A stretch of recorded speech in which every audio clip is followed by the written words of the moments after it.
Doy gracias a Dios una vez más por poder llegar hasta sus hogares a través de este medio. Aunque las condiciones que deseamos no son las que tenemos por la sencilla razón de que estamos atravesando con este problema de la pandemia, eso no implica que dejemos de hablar de la palabra de Dios, porque en su palabra dice que no debemos de dar a conocer el Evangelio del Señor Jesús. Solo debemos de parar para dar una vez más el agradecimiento a Dios. Y es por eso que yo estoy acá, agradecido con Dios, poder llegar a sus hogares y poderle enviar un saludo de bendición y decirle que en Dios confiamos y saldremos adelante de esta pandemia. A Él sea la honra, a Él sea la gloria por los siglos de los siglos.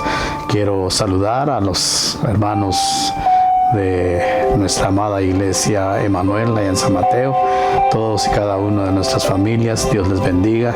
Espero que estén viendo este mensaje.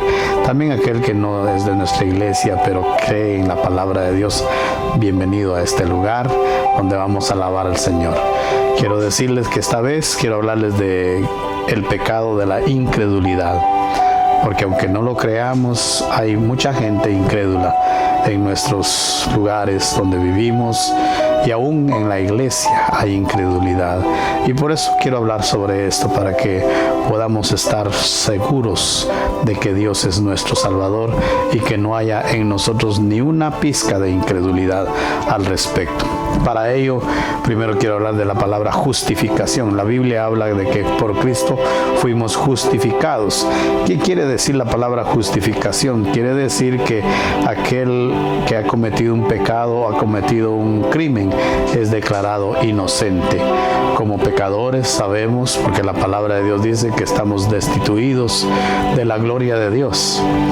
Pero Cristo Jesús vino a morir y en la cruz del Calvario Él pagó los pecados suyos y míos, y por eso ahora podemos decir que somos libres en Cristo Jesús de la condenación eterna.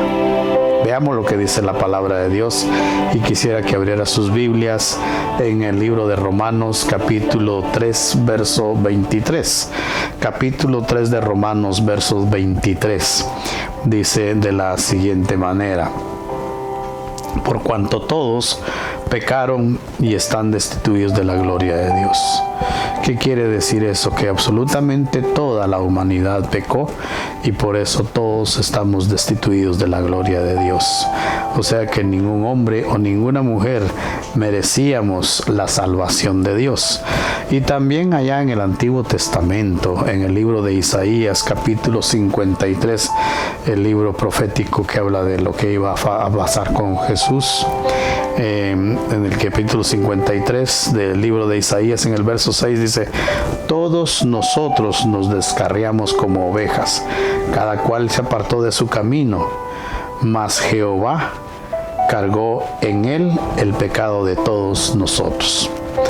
¿Por qué? Porque el pecador merece ir al infierno según la palabra de Dios. El infierno no es un mito, es real. De ahí que solo hay dos caminos para la humanidad: la vida eterna en Cristo Jesús o la muerte eterna también en el infierno con el diablo. Nosotros somos los que decidimos con nuestras actitudes a dónde es que vamos a ir. Dios amó tanto a la humanidad que envió a su Hijo único a morir en la cruz por nosotros. Y ese calvario que Él sufrió no quedó en vano, porque Él vino a pagar por los pecados suyos y los míos. Por eso solo hay un camino, y es Cristo Jesús, porque Cristo vino a morir por usted y por mí. En capítulo 3 de Juan, verso 17, dice de esta manera: porque no envió Dios a su Hijo al mundo para condenar al mundo, sino que el mundo sea salvo por medio de él. ¿Qué quiere decir esto? Que la fe en Cristo Jesús es el único camino que lleva al pecador a la vida eterna. Jesús en la cruz pagó la condena, pagó por los pecados suyos y los míos, y Él cargó con ello y nos hizo libres de esta condena. Por esa razón, el creyente debe de estar consciente y debe de estar seguro que no irá a la muerte eterna, sino que irá a vida eterna con Cristo Jesús. Es por esa razón que debemos de estar bien seguros. En una ocasión el apóstol Pablo dijo: para mí el vivir es Cristo y el morir es ganancia. En Filipenses capítulo 1 verso 21 dijo así, porque él estaba seguro, él estaba consciente de que al morir iría a la presencia de Cristo Jesús. Entonces nosotros debemos de estar conscientes que la única manera de llegar al Señor es llegar a la vida eterna es a través de nuestro Señor Jesucristo. Es una acción de fe, no es por obras. Hay mucha gente que piensa que por cortarse bien, por hacer buenas cosas, eso es bueno, pero eso no nos lleva a la vida eterna. Es única y exclusivamente por creer en Cristo Jesús. Y entonces nosotros debemos de estar conscientes de esto. Nosotros en la actualidad tal vez podemos pensar y decir, bueno, está fácil, sí, pero hay que tener una vida cambiada, una vida renovada en Cristo Jesús, porque aunque usted no lo crea, el espíritu de incredulidad existe en las iglesias, está donde menos lo podemos ver, muchas veces aún está en aquellos miembros del coro que le cantan al Señor, está en aquella persona que está sentada en una banca escuchando la palabra de Dios. Dice que el espíritu de incredulidad entra a donde es aceptado. Por eso nosotros debemos de rechazarlo, porque el diablo ha enviado este espíritu de incredulidad para hacer caer a los que conocen de la palabra de Dios, a los que son ya salvos en Cristo Jesús. El espíritu de incredulidad no está en la gente que hace el daño, la gente que está haciendo cosas que no le agradan a Dios. El diablo no está interesado en ellos porque ellos ya son parte de su equipo. Usted y yo somos los que el diablo quiere vencer, y por eso es que envía este espíritu para que esté afectando nuestras vidas. Pero este mensaje del día de hoy es para hacerte entender y recordarte que tú no dependes de los dichos de ningún espíritu demoníaco mentiroso. La Biblia dice en Juan capítulo 8 verso 44 de que el diablo es el padre de la mentira y todo lo que él hace es mentirnos. Por eso yo te quiero decir en esta ocasión que tú no dependes de lo que dice la mentira. Tú y yo dependemos de lo que dice Dios, y Dios es la verdad. Jesús es la verdad, es el camino a la vida eterna, y por eso debemos de confiar en nuestro Señor Jesucristo.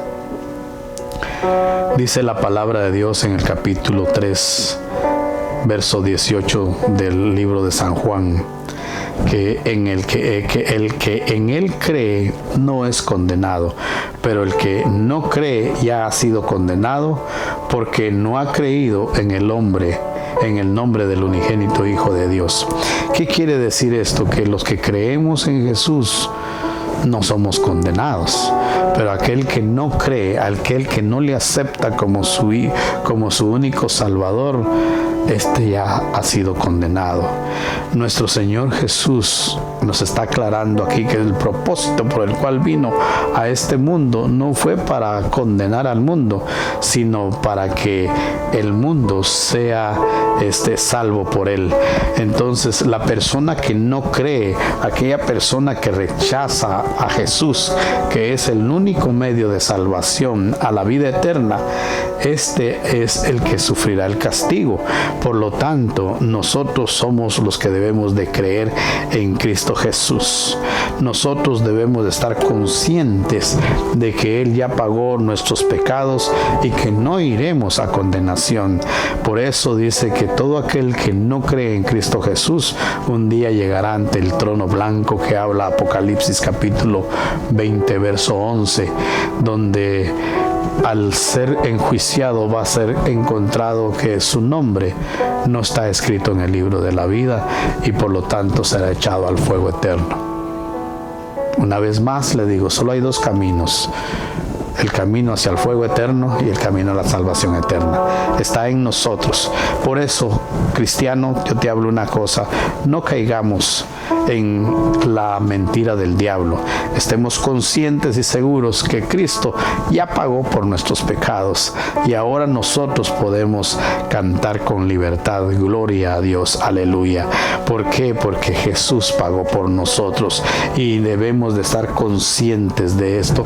Debemos de seguir al Creador, al nuestro Dios y Salvador, no por emoción, no por las cosas que vemos, sino por fe.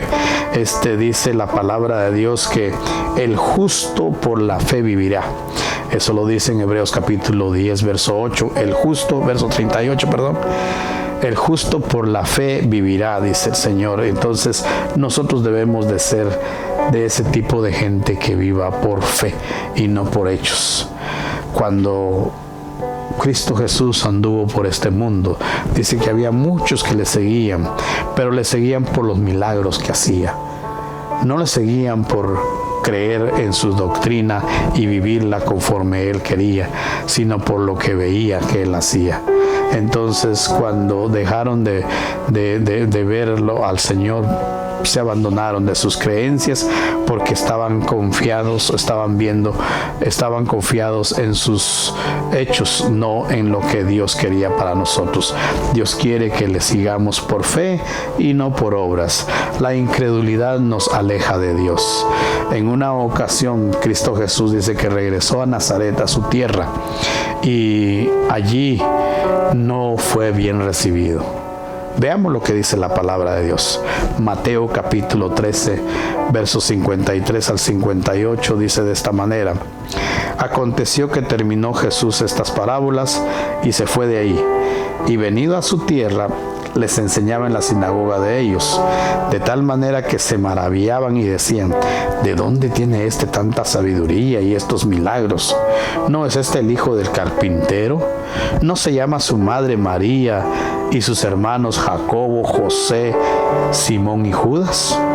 ¿No están todas sus hermanas con nosotros? ¿De dónde pues tiene todas estas cosas? Y se escandalizaban de él. Pero Jesús dijo: no hay profeta sin honra, sino en su propia tierra y en su casa. Y no hizo allí muchos milagros a causa de la incredulidad de ellos. ¿Qué quiere decir esto? Que Jesús fue la piedra que desecharon los edificadores, dice la palabra de Dios. Jesús fue rechazado y marginado. No creyeron en él sus propios hermanos, su propia gente, y por eso dice que Jesús no hizo muchos milagros en su tierra. ¿Qué quiere decir con esto? La incredulidad no permite la manifestación de Dios en nuestras vidas. Aunque hay que ser claros, nosotros decimos que creemos en Jesús, pero muchas veces nuestros hechos dicen todo lo contrario. Nosotros debemos de buscar a Dios por convicción, por seguridad personal, no por lo que vamos a recibir, sino por lo que ya Él nos dio. Él te ha dado paz, te ha dado salvación, te ha dado vida eterna. Esa es razón suficiente para creerle a Él y estar con Él. ¿Es usted de la persona que tiene en su corazón paz a pesar de estas circunstancias que estamos viviendo? ¿O es usted de esa persona que está poniéndole más atención en lo que dicen las noticias, en lo que piensa la gente, o está poniéndole atención a lo que dice la palabra de Dios? ¿O está viviendo una religión, o está de verdad viviendo un cristianismo? Vivir un cristianismo es hacer lo que le agrada a Dios, pero con una convicción espontánea, no por necesidad, dice la palabra de Dios, sino por amor. Por eso es que nosotros debemos de buscar a Dios en todo momento y en todo lugar. Aún a pesar de las circunstancias que estamos viviendo, no debemos de quitar esa fe que hemos puesto en Cristo Jesús.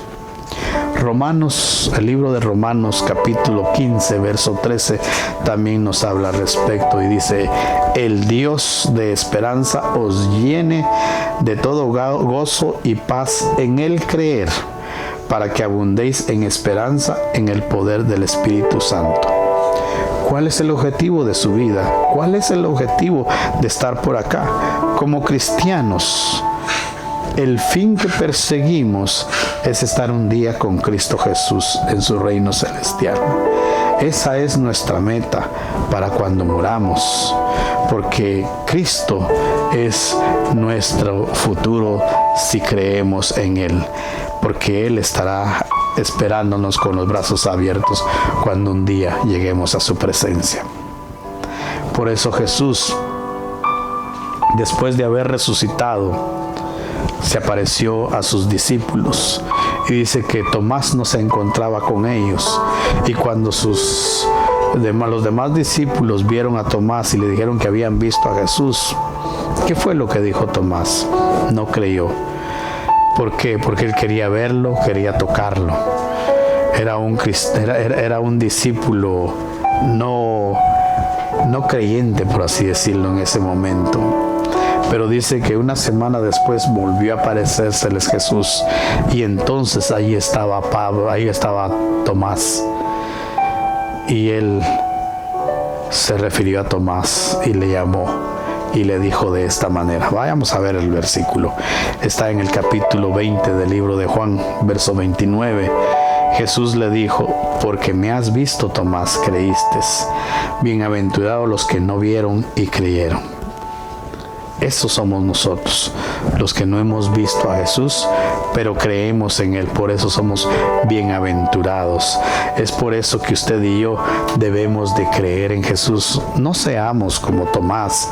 La mayoría de nosotros queremos utilizar el sentido del oído, el sentido de la vista, el sentido del tacto para saber y entender las cosas. Pero para creer en Cristo Jesús, no necesitamos de nuestros sentidos, solo necesitamos creer en que Él vino a morir en la cruz por usted y por mí. Eso es más que suficiente.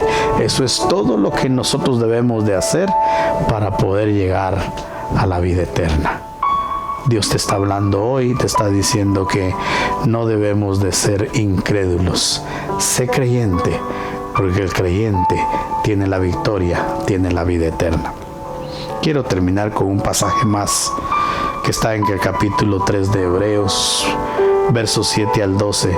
Aquí hay una historia bien tremenda que se habla del pueblo de Dios, y dice de esta manera el verso 7: por lo cual, como dice el Espíritu Santo, si oyereis hoy su voz, no endurezcáis vuestros corazones, como en la provocación en el día de la tentación en el desierto, donde me tentaron vuestros padres, me probaron y vieron mis obras 40 años, a causa de la cual me disgusté contra esa generación, y dije: siempre andan vagando en su corazón, y no han conocido mis caminos. Por tanto, juré en mi ira, no entrarán en mi reposo.